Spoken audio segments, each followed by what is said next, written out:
तो बनी है ने एकदम क्रिस्पी आ patties. Hello friends, welcome back to Meetu's cookbook. आज हूँ तमारी साथे शेर करीश फराળી शक्करियानी क्रिस्पी पेटीस बनाववानी रेसिपी और एकदम टेस्टी स्टफिंग साथे बनावीशुं। 5 ज मिनिट में शक्करिया बाफवानी रीत पण आ विडियोनी अंदर जणावी छे।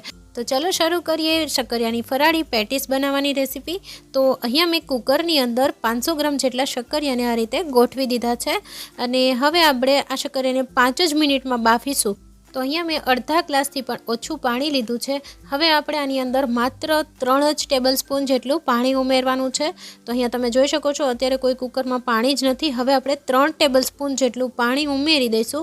तो अराउंड मैं 50 ml जेटलुं पाणी उमेरी दीधुं। ढांकण बंद करी अने आपणे मीडियम फ्लेम पर 2 विसल करी लईशुं। तो कोई शक्करिया जाडा छे एटले आपणे 2 विसल करीशुं।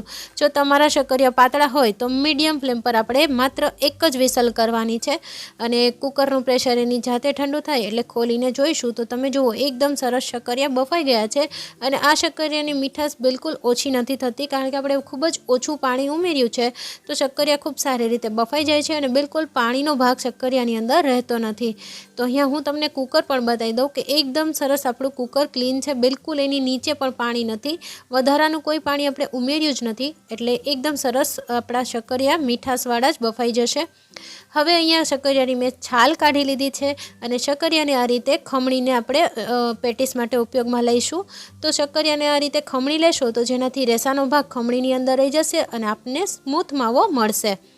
तो हवे अहींया आपणे एक पेन लईशुं, एनी अंदर आपणे 1.5 टेबल स्पून जेटलुं घी गरम करवा माटे मूकीशुं। घी गरम थाय एटले आपणे एनी अंदर उमेरीशुं 1 टेबल स्पून जेटली वरियारी। तो अहींया मैं वरियारी लीधी छे। तो गैसनी फ्लेमने अहींया स्लो ज राखवानी छे अने साथे आपणे उमेरीशुं 1 टेबल स्पून जेटला सफेद तल। तो अहींया खास तमारे गैसनी फ्लेमने स्लो राखी अने आ स्टफिंग तैयार करवानुं छे। हवे आपणे एनी अंदर उमेरीशुं 1 टेबल स्पून जेटला आदू मरचानी पेस्ट। तो अहींया मैं 2 मरचा अने 1 इंच आदूना टुकड़ा ने मिक्सर जार में वाटी लीधा हता। हवे आपणे आनी अंदर उमेरीशुं काजू बदामना टुकड़ा। तो लगभग 1 થી 1.5 टेबल स्पून जेटला काजू बदामना टुकड़ा मैं उमेर्या छे। साथे 1 टेबल स्पून जेटली आपणे किशमिश उमेरी दईशुं अने अहींया मैं लीधो छे सिंगदाणानो भूको। तो शेकेला सिंगदाणा छे 2 टेबल स्पून जेटला, एने मैं खरलमां आ रीते अधकचरा वाटीने लीधा छे। जो अहींया तमे काचा शिंगदाणानो उपयोग करता होय तो ज्यारे आपणे वघार कर्यो त्यारे तमारे उमेरी देवाना जेथी घी साथे सारी रीते सोते थई जाय। तो 2 मिनिट सुधी आ रीते सोते कर्या बाद आनी अंदर आपणे उमेरीशुं 1/4 टीस्पून जेटलुं सिंधव मीठું। तो फराळमां जे उपयोगमां लेवाय ए मीठું लीधुं छे मैं अहींया अने साथे आपणे 2 टेबल स्पून जेटलुं डेसिकेटेड कोकोनट एटले के नाळिયેરનું છીણ उमेरीशुं। तो झीणું नाळિયેરનું છીણનો જ उपयोग करवानो छे। सारी रीते हलावीने मिक्स करी लईशुं 2 मिनिट माटे। અને હવે આપણે એની અંદર ઉમેરીશું 2 ટેબલ સ્પૂન જેટલા લીલા ધાણા। તો અહીંયા હવે આપણે ગેસની ફ્લેમને બંધ કરી દેવાની છે અને ધાણાને મિક્સ કરી લઈશું એકવાર। અને હવે આપણે એની અંદર 1 ટેબલ સ્પૂન જેટલા દાડમના દાણા ઉમેરીશું અને જે આપણે શક્કરિયાનો માવો તૈયાર કર્યો હતો ખમણીને એ 1 થી 1.5 ટેબલ સ્પૂન જેટલો ઉમેરી દઈશું અને સાથે અડધા લીંબુનો રસ મેં અહીં ઉમેર્યો છે। તો હવે સારી રીતે મિક્સ કરી લઈશું। તો અહીંયા જે આપણા શક્કરિયા છે એ મીઠા જ હોય છે તો આપણે આની અંદર ખાંડ નહીં ઉમેરીએ, પણ તમારે એકવાર સ્ટફિંગને ટેસ્ટ કરી લેવાનું। જો તમને લાગે કે ખાંડની જરૂર છે તો અડધી ચમચી જેવી દળેલી ખાંડ આની અંદર ઉમેરી અને સારી રીતે મિક્સ કરી લેવાનું। તો આ રીતનું એકદમ સરસ બાઇન્ડિંગ કન્સિસ્ટન્સીમાં આવી જવું જોઈએ। તો આપણું સ્ટફિંગ તૈયાર છે તો આપણે એને એક મિક્સિંગ બોલમાં કાઢી લઈશું। तो हवे आ स्टफिंगमांथी आपणे नाना नाना बॉल्स तैयार करीशुं। तो आ रीतना आपणे थोड़ुं थोड़ुं पोर्शन लई अने नाना नाना बॉल्स तैयार करवाना छे, बहु मोटा नथी करवाना। तो आ रीतना લીંબુથી थोड़ी नानी साइज़ना आपणे बॉल्स बधा तैयार करी लईशुं। तो हवे आने साइड पर राखीशुं અને અહીં અપર લેયર માટે આપણે જે શક્કરિયાને ખમણીને રાખ્યા હતા એ શક્કરિયાની અંદર આપણે નમક ઉમેરીશું। તો અહીંયા મેં અડધી ટીસ્પૂન જેટલું સિંધવ મીઠું લીધું છે ઉમેરીશું। સાથે 4 થી 5 ટેબલ સ્પૂન જેટલો તપખીર એટલે કે આરારૂટ હું ઉમેરું છું। તો આની અંદર આપણે તપખીરને જરૂર પડે તો વધારે પણ ઉમેરીશું। તો હવે આ રીતે સરસ મિક્સ કરી લઈશું।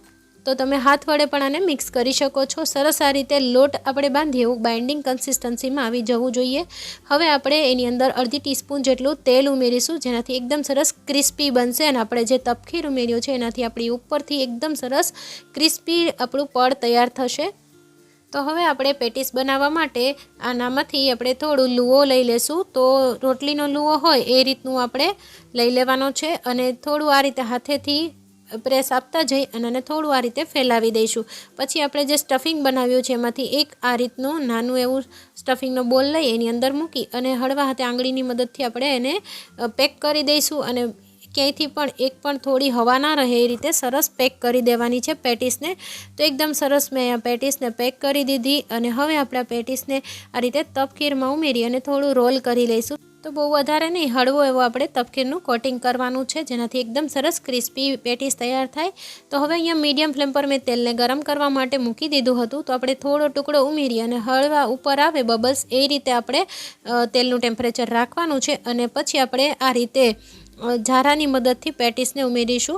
તો તમને હાથેથી ના ફાવે તો ઝારાની મદદથી ઉમેરવાની, કેમ કે પેટીસ છે ખૂબ વજનવાળી હોય છે તો ખૂબ સાવધાનીપૂર્વક ઉમેરવાની છે અને એકદમ સરસ હળવા હાથે ઉમેરવાના જેથી તેલના છાંટા ના ઉડે।